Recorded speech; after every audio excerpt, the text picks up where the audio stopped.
Oversubscribed. How to get people lining up to do business with you. Book by Daniel Priestley. Introduction. आपके business और बड़ी-बड़ी कंपनियों में क्या फ़र्क है? क्या ये आपके प्रोडक्ट की क्वालिटी या सर्विस जो आप ऑफर करते हैं वो है या आपके बिजनेस का लोकेशन? ये सब डिपेंड करता है कि आप किस टाइप का बिजनेस कर रहे हैं। इसका सीक्रेट अपने बिजनेस, अपने मार्केट और कुछ फैक्टर्स को अपने फायदे के लिए इस्तेमाल करने में बारे में जानना है। आपको बस बहुत से लोगों द्वारा ओवर सब्सक्राइब किए जाने की ज़रूरत है। लेकिन आप ये अचीव कैसे करोगे? ऐसा करने के लिए आप इस समरी में कुछ प्रिंसिपल्स और स्टेप्स सीखेंगे। ओवर सब्सक्राइब्ड होने का मतलब है क्लाइंट्स का आपके पीछे पीछे भागना। इसमें आपको कस्टमर्स के कॉल का वेट करने में अपने दिन बर्बाद करने की ज़रूरत नहीं है, बल्कि आप उनके कॉल्स को शेड्यूल करेंगे और दूसरों को अपने शेड्यूल में फिट करने की कोशिश करेंगे। ओवर सब्सक्राइब्ड होना इतना आसान नहीं है जितना सुनने में लगता है। इसके लिए आपको कई फैक्टर्स को ध्यान में रखना होगा और अपने बिजनेस को सक्सेसफुल बनाना होगा। लेकिन अगर आप इस समरी में दिए गए प्रिंसिपल्स और फेस को फॉलो करेंगे तो आपको अपना गोल अचीव करने में प्रॉब्लम नहीं आएगी। बिजनेस का मतलब सिर्फ अपना प्रोडक्ट ऑफर करने और ऑनलाइन एड पोस्ट करने से कहीं बढ़कर है। इसमें एक खास स्ट्रेटेजी शामिल है जिसे ओवर सब्सक्रिप्शन का आर्ट कहा जाता है। अगर आपको नहीं लगता कि ये मुमकिन है तो अपने आसपास नज़र डालो और देखो कि कैसे कुछ बिजनेस ओवर सब्सक्राइब्ड हैं। एप्पल, फरारी, रोलेक्स के अलावा और भी कई जाने-माने ब्रांड्स ऐसा कर चुके हैं। ये सिर्फ उनकी किस्मत नहीं थी जिसके दम पर वो आज यहाँ तक पहुँचे हैं, बल्कि ये कई स्ट्रेटेजिक बिजनेस डिसीजन की वजह से हुआ है। इस बुक के ऑथर डैनियल प्रीस्टली ने ऐसे बेसिक्स डिस्कवर किए हैं जो बताएंगे कि किसी भी बिजनेस को कैसे ओवर सब्सक्राइब्ड बनाया जा सकता है, और इस नॉलेज को उन्होंने इस बुक में शेयर किया है। अगर आप भी अपने प्रोडक्ट और सर्विसेज के लिए लोगों की लाइन लगवाना चाहते हैं तो हमारे साथ अंत तक बने रहिए। Only oversubscribed businesses make a profit. कई लोग अपने फेल्ड बिजनेस के लिए मार्केट को दोष देते हैं और कुछ लोग अपने फेलियर की जिम्मेदारी लेते हैं और इसके लिए अपनी बिजनेस स्ट्रेटेजी को दोष देते हैं। लेकिन क्या आपने कभी ओवर सब्सक्रिप्शन के जरिए अपने बिजनेस को लॉन्च करने के बारे में सुना है? जब आप इस स्ट्रेटेजी को अप्लाई करोगे तो आपको अपने पैसे की पूरी कीमत मिलेगी। लोग कहते हैं कि मार्केट आपके बिजनेस को या तो खत्म कर सकता है या बढ़ा सकता है। ओवर सब्सक्राइब्ड बनने के लिए आपको करंट मार्केट फोर्सेस की तुलना में किसी भरोसेमंद चीज़ का यूज करना होगा। आप इन मार्केट फोर्सेस को कंट्रोल कर सकते हैं और उन्हें अपने फायदे के लिए इस्तेमाल कर सकते हैं। एक बार जब आपको और भी फेवरेबल मार्केट कंडीशन मिलेगी तो आप आसानी से अपने प्रोडक्ट या सर्विसेज बेच पाएंगे। ओवर सब्सक्राइब्ड होने का मतलब है कि लोग आपके बिजनेस को लेकर आपस में झगड़ रहे हैं। आपको लोगों को मोटिवेट करना होगा कि वो आपके साथ बिजनेस करें। हालांकि ये चीज़ आपको ट्रेडिशन के बजाय एक डिफरेंट मार्केटिंग अप्रोच के जरिए करनी होगी। अगर आप अपना प्रोडक्ट कस्टमर्स पर थोपने की कोशिश करोगे तो वो पीछे हट जाएंगे। लेकिन अगर आप इसे एक लिमिटेड या एक्सक्लूसिव ऑफर की तरह दिखाएंगे तो लोग खुद आपके पास दौड़े दौड़े आएंगे। इस प्रोसेस को आगे और समझने के लिए हम एक रियल लाइफ एग्जाम्पल ले रहे हैं। इस बुक के ऑथर डैनियल प्रीस्टली ने बॉस्टन में गैरी वेरनचक का एंटरप्रेन्योरियल सेमिनार अटेंड किया था। गैरी दुनिया के सबसे सक्सेसफुल एंटरप्रेन्योर्स में से एक हैं। वो बिजनेस के फील्ड में एक लेजेंड माने जाते हैं। टॉक खत्म होने पर गैरी ने ऑडियंस को अपने साथ 1 घंटे के लिए बिजनेस कंसल्टेशन ऑफर की। उन्होंने कहा कि जिसे भी कंसल्टेशन ऑफर मिलेगा उन्हें गैरी के नेटवर्क में यानी गैरी के दूसरे सक्सेसफुल बिजनेस फील्ड्स में इंट्रोड्यूस होने का चांस मिलेगा। गैरी ने जैसे ही इस बात का जिक्र किया ऑडियंस में खलबली मच गई। हर कोई ऑक्शन में जीतना चाहता था। वहां अमाउंट फौरन $500 से बढ़कर $2000 हो गया था। सिर्फ 2 लोग ही इस पॉइंट पर बिड कर रहे थे और उनमें से कोई भी पीछे हटने को तैयार नहीं था। उन्होंने पर बिड में $100 ऐड कर दिए थे। कुछ ही मिनटों बाद बिड बढ़ते बढ़ते $3900 तक चली गई। गैरी ने ऑक्शन बंद किया और लास्ट के दोनों बिडर्स से पूछा कि क्या वो दोनों $4000 पर पर्सन के हिसाब से अलग अलग वन कंसल्टेशन लेना पसंद करेंगे। दोनों बिडर्स मान गए और गैरी ने डील क्लोज कर दी। उस रात उन्होंने उन 2 लकी विनर्स को 2 घंटे की कंसल्टेशन देने के बदले में $8,000 चैरिटी के लिए इकट्ठा कर लिए थे। इस एग्जाम्पल से आप देख सकते हैं कि कैसे गैरी की सर्विसेज ओवर सब्सक्राइब्ड थी। उन्हें अपने टाइम को बिड करने के लिए लाखों लोगों की जरूरत नहीं पड़ी। गैरी के लिए सिर्फ 2 क्लाइंट्स ही काफी थे। ओवर सब्सक्राइब्ड बनने का सीक्रेट है कि आप डिमांड से कम सप्लाई करें। इस तरह आपको मार्केटिंग पर ज्यादा खर्च किए बिना ही क्लाइंट्स मिल जाएंगे जो आपके साथ बिजनेस करने के लिए लाइन लगाकर खड़े होंगे। ये एग्जाम्पल दिखाता है कि कैसे हजारों लोग गैरी के 1 घंटे के कंसल्टेशन ऑफर लेने के लिए होड़ लगाने लगे थे और उनमें से भी सिर्फ 2 लोग ही जीत पाए। अगर गैरी इसी तरह रेगुलरली अपनी कंसल्टेशन सर्विसेज ऑफर करते तो उन्हें प्राइस कम करना पड़ जाता और वो हर घंटे के हिसाब से $4,000 नहीं कमा पाते। तब उन्हें हर एक से सिर्फ $250 चार्ज करना पड़ता।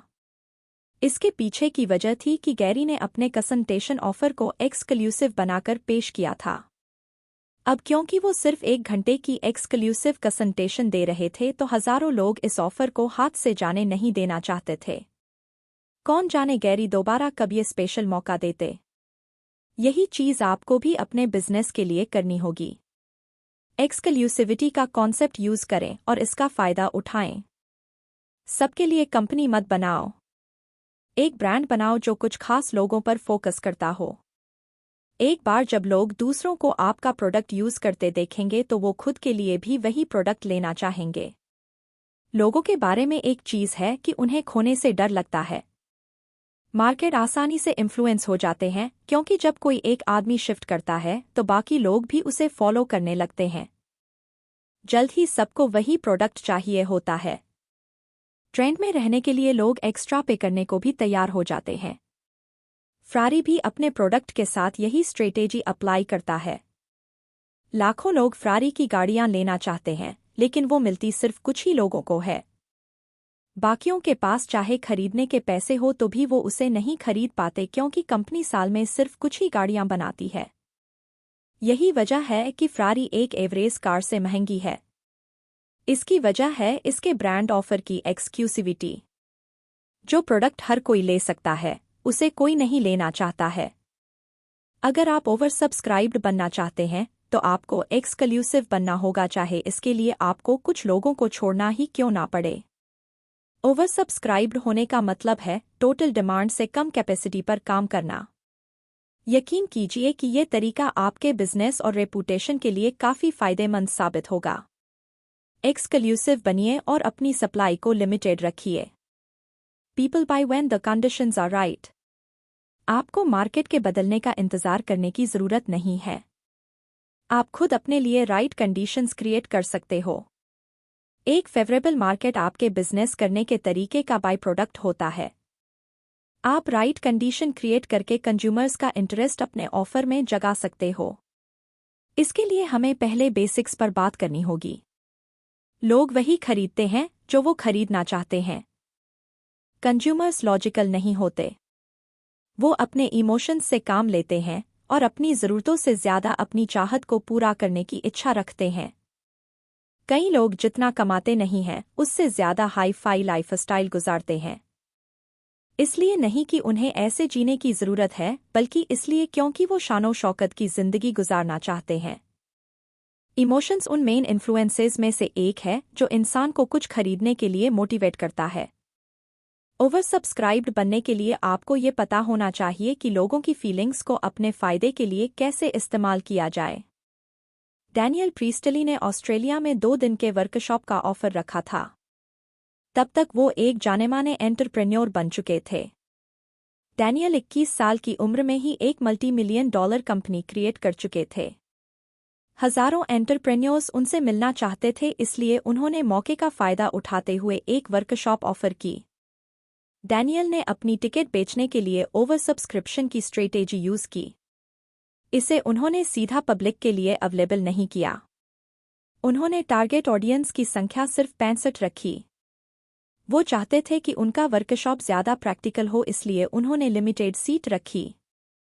एक फेसबुक ग्रुप में ये इन्फॉर्मेशन पोस्ट करने के बाद करीब 165 लोगों ने रजिस्टर किया और उसे अटेंड करने में इंटरेस्ट दिखाया। लेकिन टिकट सिर्फ 65 लोगों के लिए थी, इसलिए डैनियल के वर्कशॉप टिकट के लिए क्लियरली ओवर सब्सक्रिप्शन था। और अंत में डैनियल की टीम ने 130 टिकट बेची। एक बार मार्केट में आते ही सारी टिकट हाथों हाथ बिक गई और एक दिन के अंदर ही सारे पैसे वसूल हो गए। वर्कशॉप की डेट से 4 हफ्ते पहले ही डैनियल की कमाई उनके बैंक में जमा हो चुकी थी। ये एक क्लियर एग्जाम्पल है कि ओवर सब्सक्राइब्ड होना क्या होता है। डैनियल की स्ट्रेटेजी 2 क्रिटिकल पॉइंट की तरफ इशारा करती है, जिसे आपको याद रखना है। पहला, आपको अपने प्रोडक्ट की डिमांड और सप्लाई को ट्रांसपेरेंट बनाना होगा। दूसरा, आपको कंज्यूमर के लिए एक बाइंग एनवायरनमेंट यानी खरीदने का माहौल क्रिएट करना होगा। अपने प्रोडक्ट की डिमांड और सप्लाई को ट्रांसपेरेंट रखकर आप कंज्यूमर्स को देखने का मौका दे सकते हो कि प्रोडक्ट की अवेलेबिलिटी कितनी है। अगर सप्लाई कम है तो लोग उसे खरीदने के लिए ज़्यादा से ज़्यादा कीमत पर भी लाइन लगाए खड़े मिलेंगे। दूसरी चीज़, बाइंग एनवायरनमेंट तब क्रिएट होता है जब कंज्यूमर तुरंत कोई प्रोडक्ट या सर्विस खरीदने को तैयार हो जाते हैं। कंज्यूमर्स आमतौर पर ऐसा तब करते हैं जब उनके पास डिसाइड करने का टाइम कम होता है। ऊपर के एग्जाम्पल में डैनियल ने ये टेक्निक तब यूज़ थी जब उन्होंने अपने वर्कशॉप की अनाउंसमेंट करने के बाद टिकट की सेल शुरू की थी। इन दोनों टेक्निक्स का एक और बढ़िया एग्जाम्पल शनेल स्टोर है। अगर आप किसी शनेल स्टोर पर जाए तो देख सकते हैं कि कितने ही लोग अंदर जाने के लिए लाइन लगाए खड़े रहते हैं। वो अपनी बारी आने का इंतजार करते रहते हैं और तब स्टाफ सबको एक एक कर अंदर बुलाता है। सिर्फ गिने-चुने कस्टमर्स को ही स्टोर में एंट्री मिलती है। आपको अंदर जाने से पहले दूसरे कस्टमर के बाहर आने का वेट करना होता है। स्टोर में एंट्री होने के बाद बड़ी गर्मजोशी के साथ आपका स्वागत किया जाता है और एक सेल्स क्लर्क आपसे पूछता है कि आपको क्या चाहिए। अगर वो चीज़ स्टॉक में है तो आप खुद उस आइटम को देख सकते हैं। अगर नहीं है तो आप दूसरे ऑप्शन चेक कर सकते हैं। स्टोर के अंदर आप क्या करते हो ये इम्पोर्टेंट है, क्योंकि आपको स्टोर में लिमिटेड टाइम दिया जाता है। यानी आप पर स्टोर के अंदर जल्द से जल्द डिसीजन लेने का प्रेशर डालकर एक बाइंग एनवायरनमेंट क्रिएट किया जाता है। आप जितनी जल्दी फैसला लेकर सामान खरीदेंगे, स्टोर से निकलते हुए उतना ही बेटर फील करेंगे, क्योंकि आपके पीछे लाइन में कई और लोग भी खड़े हैं। शनेल स्टोर और आपके लोकल हैंडबैग स्टोर के बीच क्या फ़र्क है? दोनों के पास अच्छे बैग्स हैं। बेशक शनेल बैग्स ज़्यादा टिकाऊ हो सकते हैं, लेकिन सिर्फ इसी वजह से दोनों के बीच $1000 का फ़र्क होना वाजिब नहीं लगता। शनेल को हज़ारों लोगों ने ओवर सब्सक्राइब्ड बनाया है, तभी तो ये एक लग्जरी ब्रांड बन गया है। फरारी की तरह ही ये बहुत से लोगों की पसंद है, लेकिन सिर्फ गिने-चुने लोग ही इसे खरीद पाते हैं। शनेल की सक्सेस का एक और कारण है उनका टारगेट मार्केट। इसके बायर्स खुद ब्रांड के एंडोर्सर की तरह काम करते हैं। जब फेमस लोग इसे खरीदते हैं तो लाखों और लोग भी इसे खरीदना चाहते हैं। लोग किसी प्रोडक्ट की क्वालिटी उसकी एक्चुअल कैपेसिटी से नहीं, बल्कि इस बात से लगाते हैं कि कितने लोग उसे खरीद रहे हैं। अगर आप एवरेज लोगों को इसे बेचेंगे तो कंज्यूमर्स आपको एक एवरेज ब्रांड समझेंगे। पहले के पॉइंट पर वापस आते हैं, लोग अपनी ज़रूरतों से ज़्यादा अपने इमोशंस से इन्फ्लुएंस होते हैं। जब वो देखते हैं कि किसी प्रोडक्ट को खरीदने के लिए भीड़ लगी है तो वो खुद भी उसे लेने के लिए भागते हैं। ट्रांसपेरेंट सप्लाई और डिमांड का होना कंज्यूमर्स को ऐसा फील कराता है कि जो प्रोडक्ट हज़ारों लोग खरीद रहे हैं वो तो उनके पास है ही नहीं। यानी ओवर सब्सक्राइब्ड बनने का परफेक्ट कंडीशन है कि अपने प्रोडक्ट को इतना अट्रैक्टिव बनाओ कि उसे लेने के लिए लोगों की भीड़ जमा हो जाए। आपको अपने प्रोडक्ट में कोई बड़ा बदलाव लाने की ज़रूरत नहीं है, बस आप इसे एक्सक्लूसिव बनाकर सही मार्केट में बेचो, ये खुद ब खुद ही ओवर सब्सक्राइब्ड हो जाएगा। Phase 1, campaign planning. आपने ओवर सब्सक्राइब्ड बनने के प्रिंसिपल्स के बारे में जान लिया है। अब टाइम आ गया है कि हम असली डील की बात करें और इसे अचीव करने के लिए 5 फेज़ को डिस्कवर करें। ओवर सब्सक्राइब्ड बनने के लिए 5 फेज़ हैं। इसमें campaign planning, buildup, over subscribed release, sales follow through और सेलिब्रेशन और इनोवेशन शामिल हैं। चलिए कैंपेन प्लानिंग से शुरुआत करते हुए एक एक कर हर फेज़ को डिस्कस करते हैं। किसी भी बिजनेस को कंडक्ट करने का पहला स्टेप है प्लानिंग करना। कोई भी कंपनी तब तक सक्सेसफुल नहीं हो सकती जब तक उसे ये पता नहीं होता कि कैंपेन कैसे करना है। आप जो कुछ भी करते हैं उसमें फ्यूचर के लिए कुछ गोल्स और ऑब्जेक्टिव सेट करना सबसे अच्छा होता है। प्लानिंग करने से आप इन आइडियाज के टॉप पर बने रहेंगे और कभी अपना टारगेट नहीं भूलेंगे। ओवर सब्सक्राइब्ड बनने के लिए प्लानिंग में शामिल है अपनी कैपेसिटी, टारगेट मार्केट और टाइमलाइन को जानना। ये कॉन्सेप्ट क्यों इम्पोर्टेंट है, इसे समझने के लिए एक एग्जाम्पल लेते हैं।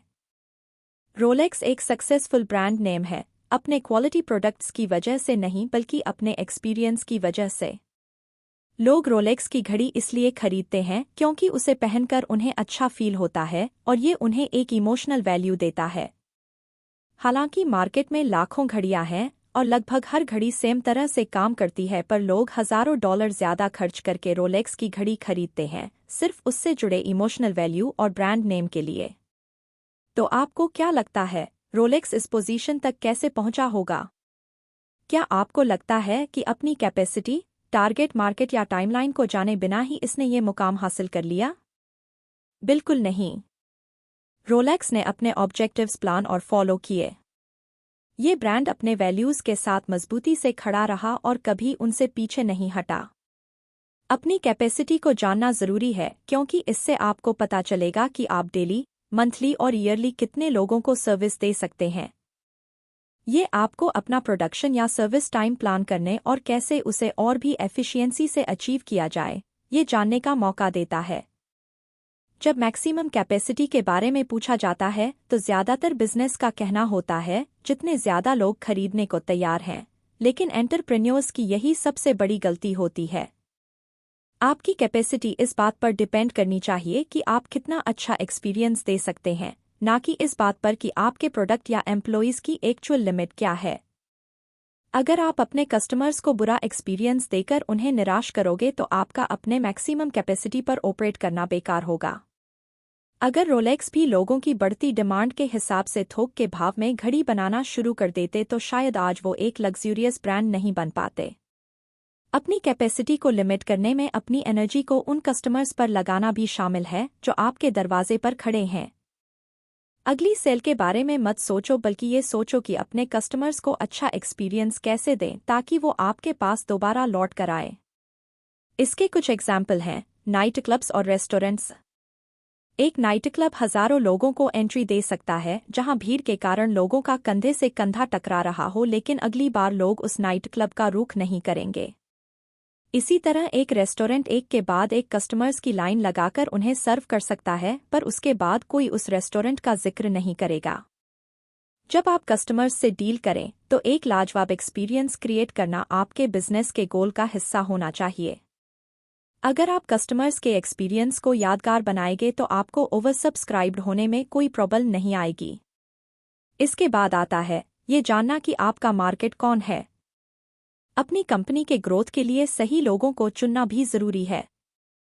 जब आप एडवर्टाइज करते हो या कोई लोकेशन चूज करते हो तो आपको उन लोगों को ध्यान में रखना होगा जिन्हें आप अपना प्रोडक्ट ऑफर करने वाले हो।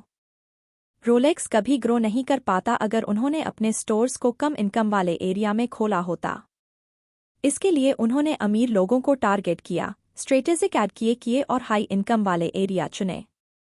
और अंत में आपके बिजनेस का टाइमलाइन हमेशा अप टू डेट होना चाहिए। अपने बिजनेस की ग्रोथ और एबिलिटीज के हिसाब से अपने प्रोडक्ट्स को कैंपेन करो। सीजन कैंपेन करना भी आसान होता है, लेकिन उन महीनों में आप क्या करोगे जिनमें छुट्टियां नहीं होती? तब आप अपना प्रोडक्ट कैसे मार्केट करोगे? ज्यादातर बिजनेस अपने सारे फीचर्स और एडवांटेज की लिस्ट बनाकर मार्केटिंग करने की गलती करते हैं। अगर फीचर्स और स्पेसिफिकेशन बता दिए जाएंगे तो कोई कस्टमर उस प्रोडक्ट में इंटरेस्ट नहीं लेगा। उनके इमोशनल साइड को टैप करके ही आप उनका ध्यान खींच पाएंगे। मेक्सिकन रेस्टोरेंट चिपोटल अच्छा कैंपेन करने का एक बढ़िया एग्जाम्पल है। फूड इंडस्ट्री यूएस का बड़ा और कॉम्पिटिटिव मार्केट है, लेकिन इसके बावजूद चिपोटल ऐसा कैंपेन क्रिएट कर पाया जो लाखों लोगों का ध्यान खींचने में कामयाब रहा और इसी वजह से लोगों को कंपनी का नाम याद रहता है। चिपोटल का कैंपेन फूड वेस्ट और फैक्ट्री फार्मिंग के डैमेज को लेकर था। उनका पूरा कैंपेन सिर्फ कंपनी को लेकर नहीं था बल्कि वो फूड के सोशल प्रॉब्लम और इस बात को लेकर भी था कि कैसे जानवरों को तेजी से ग्रो करवाने के लिए उन्हें केमिकल का इंजेक्शन दिया जा रहा था। चिपोटल को अपने मेन्यू के आइटम और इंग्रेडिएंट्स के बारे में बताने की जरूरत नहीं पड़ी। उनका कैंपेन उन करंट मुद्दों को हैंडल करने के बारे में था जिसका आज कंज्यूमर्स पर असर पड़ रहा था। इस कैंपेन के साथ चिपोटल को लाखों व्यूज और कस्टमर्स के पॉजिटिव कमेंट्स मिले। उनके कैंपेन की सफलता बिजनेस के टेक्निकल पहलू के बजाय अपने क्लाइंट के इमोशनल इंटरेस्ट पर बेस्ड थी। ज्यादा बड़े पैमाने पर कस्टमर्स के लिए कैंपेन करने का कोई फायदा नहीं है, इसलिए सिर्फ अपने प्रोडक्ट से जुड़े लोगों पर ही फोकस करो।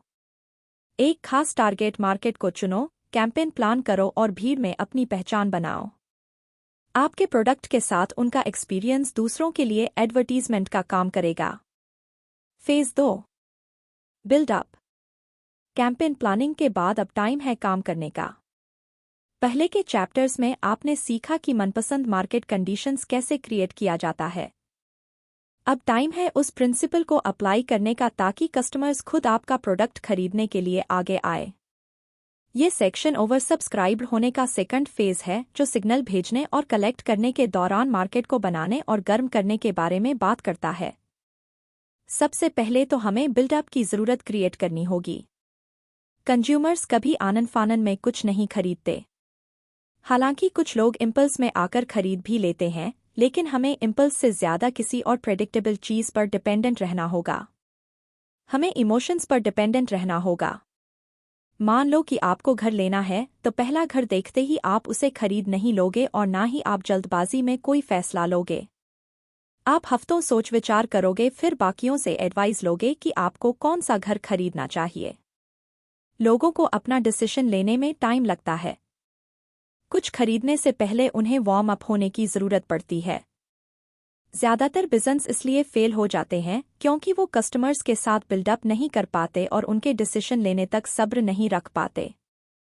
इसी चक्कर में हर साल लाखों कस्टमर्स उनके हाथ से निकलते चले जाते हैं क्योंकि उन्होंने अभी तक बिल्डअप स्ट्रेटेजी को डिस्कवर नहीं किया होता है। बिल्डअप में कस्टमर्स को अपने प्रोडक्ट के बारे में सिग्नल देना शामिल है। इसमें आप उन्हें अपने ऑफर के बारे में सोचने का मौका देते हो और किसी खास प्रोडक्ट के लिए सप्लाई और डिमांड टेंशन को कम्युनिकेट करते हो। सिग्नल उनके अंदर खरीदने का फैसला जगाने का बेस्ट तरीका है। ग्लैस्टनबरी फेस्टिवल दुनिया का सबसे बड़ा म्यूजिकल फेस्टिवल है। बड़े-बड़े फेमस म्यूजिशियंस इसे अटेंड करने आते हैं और इसमें 1,20,000 लोगों की ऑडियंस कैपेसिटी है। बहुत से लोगों को लगता है कि ग्लैस्टनबरी फेस्टिवल के एडवर्टाइजर्स सारे टिकट नहीं बेच पाएंगे, पर होता इसका उल्टा है। फेस्टिवल के टिकट हाथों हाथ बिक जाते हैं। इन टिकट की भारी डिमांड के कारण इसका प्राइस हमेशा आसमान को छूता है। उनकी सक्सेस के पीछे वजह है बिल्डअप। फेस्टिवल मैनेजर्स इवेंट होने के बहुत समय पहले से ही इसका सिग्नल देने लगते हैं, इसलिए लोगों को बिल्डअप करने और खरीदने का फैसला लेने तक पहुंचने का टाइम मिल जाता है। इसके लिए प्री रजिस्ट्रेशन, ईमेल ऐड और शेड्यूल टिकट रिलीज के जरिए सिग्नल दिया जाता था। इसमें ऑर्गेनाइजर्स चाहते हैं कि इंटरेस्टेड लोग टिकट खरीदने से पहले प्री रजिस्ट्रेशन फॉर्म साइन करें। फिर उन्हें ईमेल भेजे जाते हैं जिसमें टिकट खरीदने के सारे रूल्स और गाइडलाइंस लिखे होते हैं। टिकट रिलीज डेट से एक हफ्ता पहले लोगों को एक ईमेल भेजा जाता है जिसमें एग्जैक्ट टाइम और टिकट खरीदने का प्रोसीजर बताया जाता है। और आखिर में उन्हें सिग्नल दिया जाता है कि कितने लोगों ने प्री रजिस्ट्रेशन किया है और कितनी टिकट बेची जानी है। इसके लिए कम से कम 3,50,000 लोगों ने रजिस्टर किया था, जबकि सिर्फ 1,20,000 टिकट ही अवेलेबल थे। इन सिग्नल्स की वजह से ही लोगों का इरादा मुझे नहीं पता कि मुझे खरीदना चाहिए से मैं पक्का खरीदूंगा में बदल जाता है। उन्हें सोचने का टाइम मिल जाता है कि वो खरीदने के लिए तैयार हैं या नहीं। ज्यादातर बिजनेस अपने मार्केट को सिग्नल नहीं देते हैं। वो बस अपना नया प्रोडक्ट लॉन्च कर देते हैं और उम्मीद करते हैं कि लोग उसे खरीद लेंगे।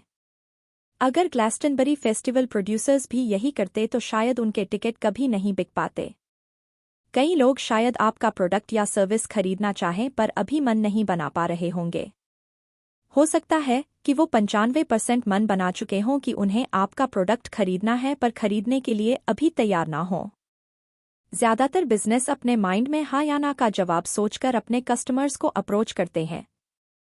वो अपने कस्टमर्स को पुश करते हैं और उन्हें खरीदने के लिए कहते हैं और इस चक्कर में कई बार रिजेक्ट हो जाते हैं। सेल को कभी भी हाँ या ना के प्रोसेस में मत सोचो, बल्कि इसे मैं इस बारे में सोचूंगा और फिर आपके पास लौ दूंगा वाली डील ज्यादा समझो।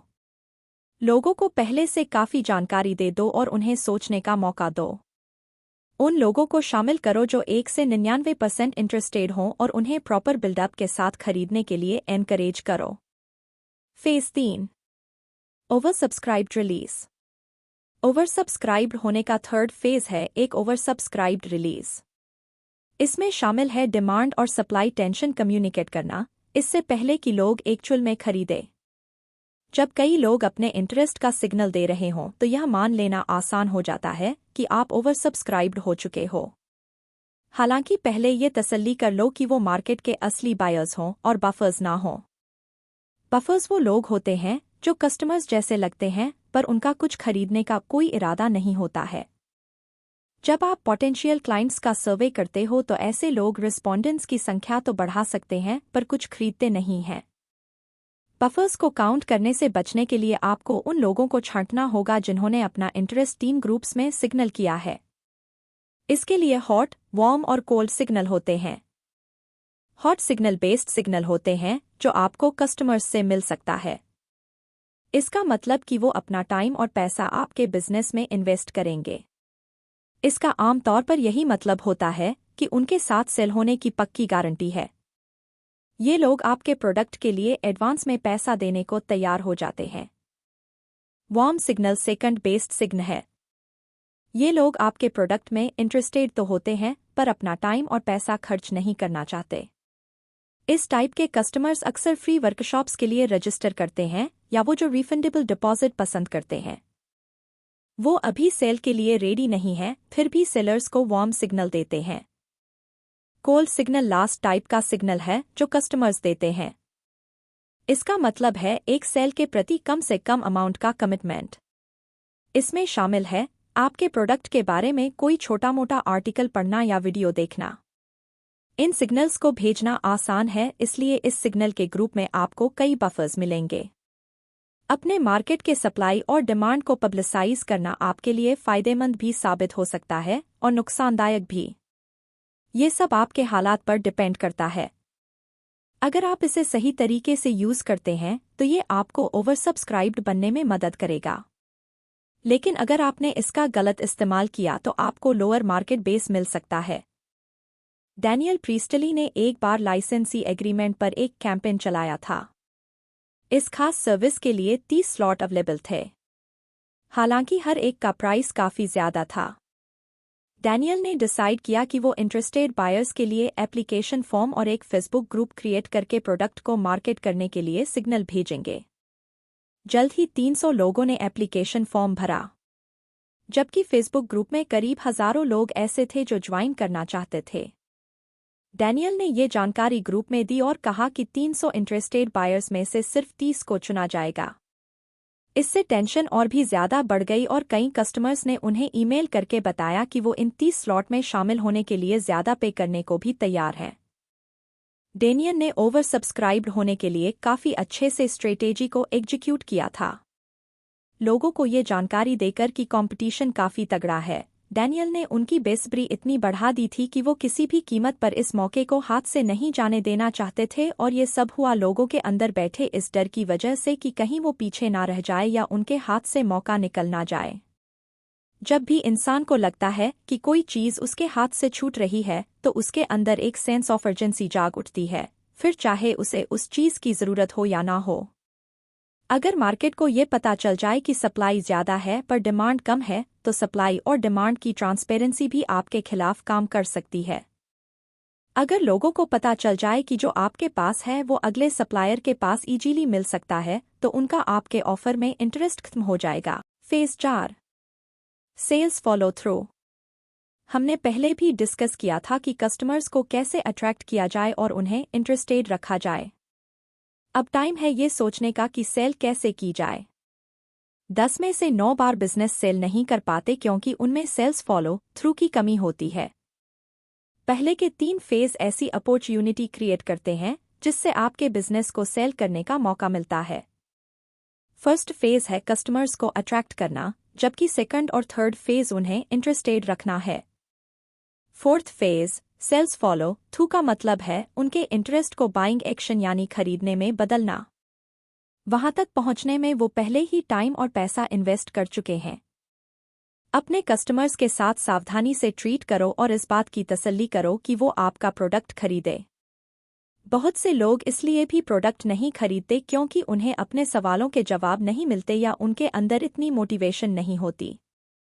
वो 99% खरीदने का मन बना चुके होते हैं, लेकिन उन्हें डील क्लोज करने के लिए 1% का पुश चाहिए होता है। कई लोग सेल करने से पहले पूरी गारंटी या कुछ क्लोजर चाहते हैं। अगर उन्हें वो नहीं मिलता है तो वो प्रोडक्ट नहीं खरीदते हैं। सेल्स फॉलो थ्रू का मतलब है अपने कस्टमर्स को तसल्ली देना। अपना सेल बढ़ाने के लिए आप अपने हर कस्टमर के साथ प्रॉपर सेल्स कन्वर्सेशन करते हो। सेल्स कन्वर्सेशन आमतौर पर आपके क्लाइंट्स को थोड़ी तसल्ली देता है और उन्हें खरीदने का डिसीजन लेने का मौका देता है। वो आमतौर पर इस कन्वर्सेशन यानी बातचीत को शुरू नहीं करना चाहते हैं, इसलिए आपको ये तय करना पड़ेगा कि आपके किन क्लाइंट्स को प्रॉपर सेल्स कन्वर्सेशन की ज़रूरत है। यहाँ प्रॉपर सेल्स कन्वर्सेशन और स्मॉल टॉक के बीच का फ़र्क समझना ज़रूरी है। स्मॉल टॉक आपके बिजनेस के लिए बेकार है, जबकि सेल्स कन्वर्सेशन आपके लिए सेल्स जनरेट कर सकता है। स्मॉल टॉक किसी भी बारे में हो सकता है, जबकि सेल्स कन्वर्सेशन सिर्फ सेल करने पर फोकस करता है। कस्टमर स्मॉल टॉक को जल्दी भूल जाते हैं पर प्रॉपर सेल्स कन्वर्सेशन को याद रखते हैं। ये पक्का करने के लिए कि आपका सेल्स कन्वर्सेशन इफेक्टिव हो, आप एक प्रॉपर स्ट्रक्चर फॉलो कर सकते हैं। इसमें आपको 6 स्टेज से गुजरना होगा, जो हैं रैपो बनाना, डिस्कवरी, कंफर्मेशन, एडवाइस देना, डिस्कस करना और कंप्लीशन यानी पूरा करना। सेल्स कन्वर्सेशन की शुरुआत एक कॉमन इंटरेस्ट को ढूंढकर होनी चाहिए। कस्टमर आप पर तब और ज़्यादा भरोसा करेगा जब आप उसके साथ ऐसा कनेक्शन जोड़ोगे जो आपके बीच कॉमन हो। ये अपनेपन का एहसास क्रिएट करता है। इसके बाद आपको पता लगाना होगा कि आपके प्रोडक्ट को लेकर कस्टमर के मन में क्या सवाल और उम्मीदें हैं। उसके बाद आपको अपना स्टेटस कंफर्म करना होगा और उन्हें इस बात का तसल्ली देते हुए कि आपको उस फील्ड की नॉलेज है, कस्टमर का भरोसा जीतना होगा। इसके बाद आप उन्हें उनकी प्रॉब्लम के बारे में एडवाइस देंगे और उन्हें सॉल्यूशन ढूंढने में मदद करेंगे। फिर आप उन्हें बताएंगे कि आपका प्रोडक्ट कैसे उनकी हेल्प कर सकता है और उनके मन में उठ रहे हर सवाल का जवाब देंगे। और अंत में आप सेल कंफर्मेशन और बिलिंग प्रोसेस की तरफ बढ़ते हुए सेल कंप्लीट करेंगे। अच्छे सेल के लिए हर सेल्स कन्वर्सेशन को इन 6 स्टेज से होकर गुजरना जरूरी है। इनमें से एक के बिना भी डील को आगे बढ़ाना मुश्किल होता है। वेल ट्रेंड और एक्सपीरियंस्ड लोगों को ही सेल्स कन्वर्सेशन करनी चाहिए। ज्यादातर कंपनियां अपने सेल्स स्टाफ में ज्यादा इन्वेस्ट नहीं करती, इसलिए अक्सर उनकी सेल कम या नहीं के बराबर होती है। सेल्स हर कंपनी का एक जरूरी हिस्सा है और इसे भी किसी दूसरे डिपार्टमेंट के बराबर ही समझना चाहिए। बिना प्रॉपर सेल्स डिपार्टमेंट के कंपनी को डेली हजारों कस्टमर्स का घाटा हो सकता है। सेल्समैन के अंदर जो सबसे अहम चीज होनी चाहिए वो है विथ और विदाउट यू एनर्जी। ये एक वाइब है जो एक सक्सेसफुल सेल्समैन हमेशा सेल्स कन्वर्सेशन के वक्त देता है। आपको ये एनर्जी हर जानी मानी और रेपुटेबल कंपनी के सेल्समैन के अंदर नजर आएगी। सेल्स कन्वर्सेशन करते वक्त उनके मन में कस्टमर्स को खोने का डर नहीं होता है और वो ऐसे बिहेव करते हैं जैसे कि आप कुछ खरीदे या ना खरीदे, इससे कंपनी को कोई फर्क नहीं पड़ने वाला है। डेस्परेशन यानी बेसब्री उस सबसे कॉमन एनर्जी में से एक है जो एक स्लो और छोटी कंपनी के सेल्समैन में दिख जाएगी।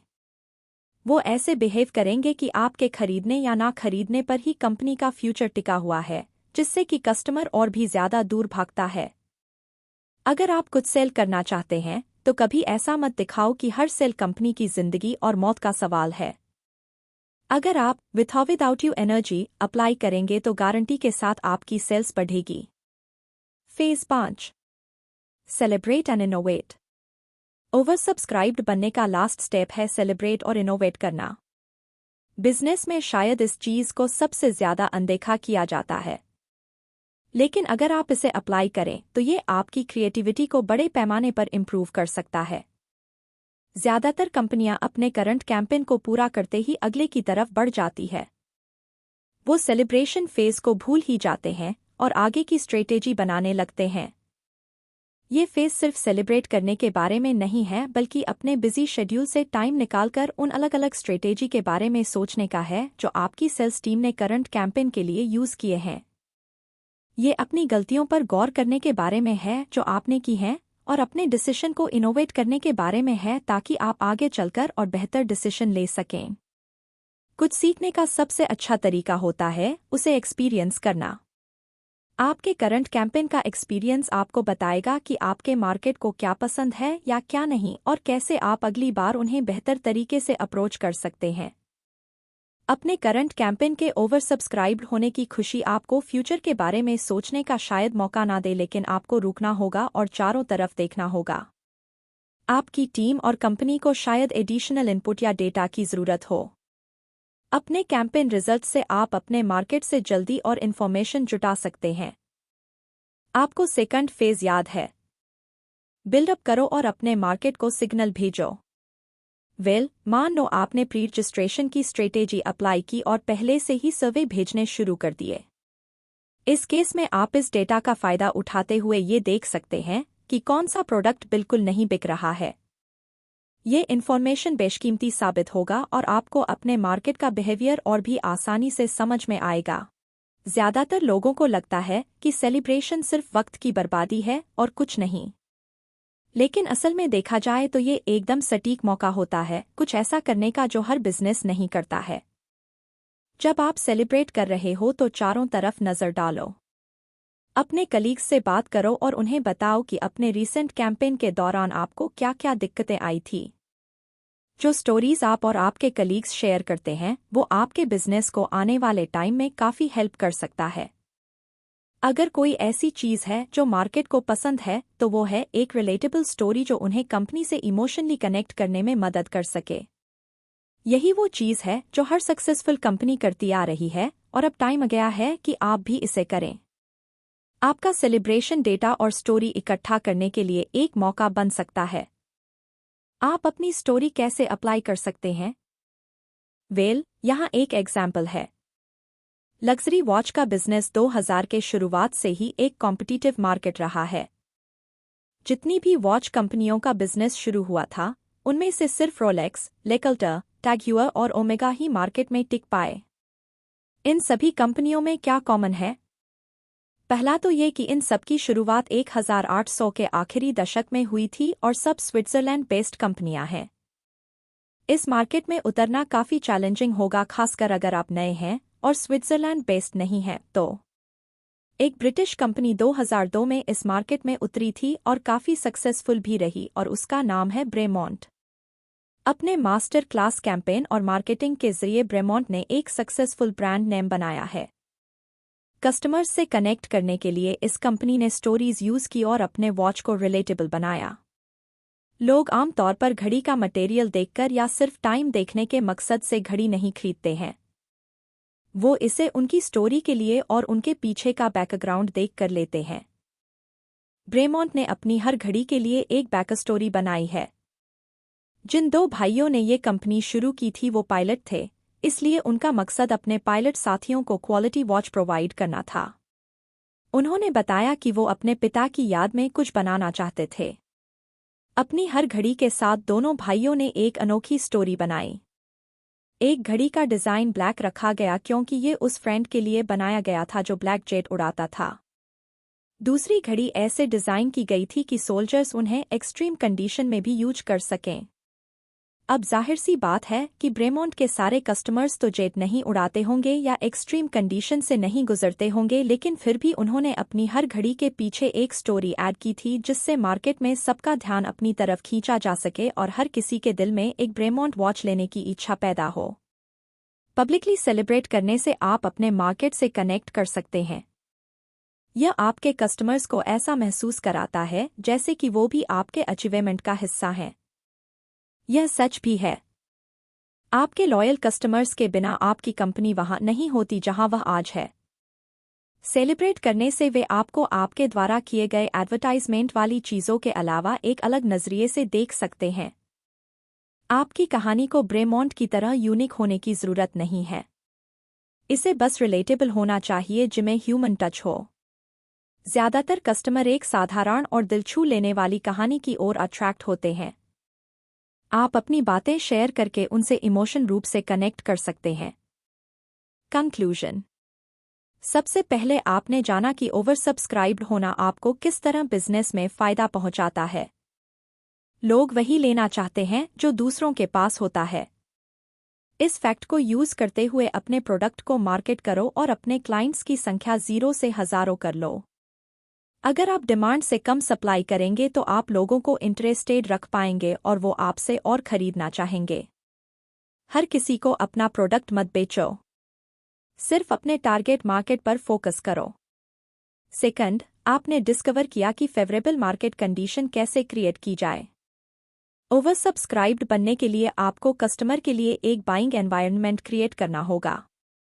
ऐसी कंडीशन क्रिएट करो जो उन्हें ये डिसीजन लेने पर मजबूर कर दे कि उन्हें आपका प्रोडक्ट ही लेना है। एक ट्रांसपेरेंट सप्लाई और डिमांड स्ट्रेटेजी यूज करो जिससे उन्हें पता चल सके कि दूसरे लोग भी आपका प्रोडक्ट खरीदना चाहते हैं। लोग तब और भी ज़्यादा इंटरेस्टेड हो जाते हैं जब उन्हें पता चलता है कि कई और लोग भी वही प्रोडक्ट खरीद रहे हैं। आपने ओवर सब्सक्राइब्ड बनने के फर्स्ट स्टेप के बारे में जाना, कैंपेन प्लानिंग। अपनी कैपेसिटी को लिमिट में रखो, अपने टारगेट मार्केट को जानो और एक कैंपेन टाइमलाइन बनाओ। सिर्फ प्रॉफिट कमाने पर ध्यान मत दो। कस्टमर्स को अगर आपका प्रोडक्ट पसंद आया तो वो ज़रूर वापस आएंगे। चौथी चीज़, आपने ओवर सब्सक्राइब्ड बनने के सेकंड फेज के बारे में जाना, जो है बिल्डअप। लोग कोई चीज़ देखते ही तुरंत खरीदने का फैसला नहीं लेते। उन्हें प्रोसेस करने और सोचने के लिए टाइम चाहिए। इस फेज में सिग्नल भेजना और कस्टमर्स को पहले से अपने प्रोडक्ट की जानकारी देना शामिल है। उनका एक्साइटमेंट इतना बढ़ा दो कि वो तुरंत खरीदने का डिसीजन ले लें। पांचवी चीज़, आपने ओवर सब्सक्राइब्ड होने के थर्ड फेज के बारे में जाना, जो है ओवर सब्सक्राइब्ड रिलीज। कस्टमर आपको 3 तरह के सिग्नल भेज सकते हैं, हॉट, वार्म और कोल्ड सिग्नल। आप लोगों को ये दिखाकर कि कितने लोग आपके प्रोडक्ट में इंटरेस्टेड हैं और आपके पास आइटम के कितने स्लॉट अवेलेबल हैं, अपना प्रोडक्ट खरीदने के लिए मोटिवेट कर सकते हो। छठा, आपने ओवर सब्सक्राइब्ड बनने के फोर्थ फेज के बारे में जाना, जो है फॉलो थ्रू करना। ज़्यादातर लोग खरीदने का मन तो बना लेते हैं, लेकिन उन्हें थोड़ी तसल्ली भी करनी होती है। एक प्रॉपर सेल्स कन्वर्सेशन लोगों को ठंडे दिमाग से सोचने और डेली नए क्लाइंट्स बनाने का मौका देता है। अपने कस्टमर्स से स्मॉल टॉक करने के बजाय काम का सेल्स कन्वर्सेशन क्रिएट करने पर ध्यान दो। और अंत में आपने ओवर सब्सक्राइब्ड बनने के फिफ्थ फेज के बारे में जाना, जो है सेलिब्रेट और इनोवेट करना। अपना दूसरा कैंपेन तुरंत शुरू मत करो। पब्लिकली सेलिब्रेट करो और अपनी स्ट्रेटेजीज को इनोवेट करो। अपनी गलतियों को डिस्कस करो और फिर उनसे सबक सीखो। अपने कस्टमर्स के साथ और ज़्यादा से ज़्यादा कनेक्ट करने के लिए सेलिब्रेट करो और उनके साथ अपनी स्टोरीज शेयर करो। एक रिलेटेबल कंपनी आसानी से मार्केट की जा सकती है। अगर आपको पता है कि अपने कस्टमर्स के साथ कनेक्ट कैसे करना है, तो आपके लिए भी ओवर सब्सक्राइब्ड बनना बड़ी बात नहीं होगी। ओवर सब्सक्राइब्ड करने का बेस्ट तरीका है हमेशा अपने गेम के टॉप पर रहना। चेंज और टेक्नोलॉजी को अपनाओ और उसके साथ मिलकर काम करो। ट्रेंड के खिलाफ जाते हुए अपने बिजनेस को दांव पर मत लगाओ। अपने कैंपेन और कंपनी में ट्रेंड को अपनाना सीखो। एक कंपनी के तौर पर आप जो भी करेंगे वो आपके सेल्स और इमेज पर असर डालेगा। ओवर सब्सक्रिप्शन रातों रात नहीं होता है, लेकिन अगर आप इस समरी में दिए प्रिंसिपल्स और 5 फेज को फॉलो करेंगे तो आप उसके और करीब पहुंच सकते हैं।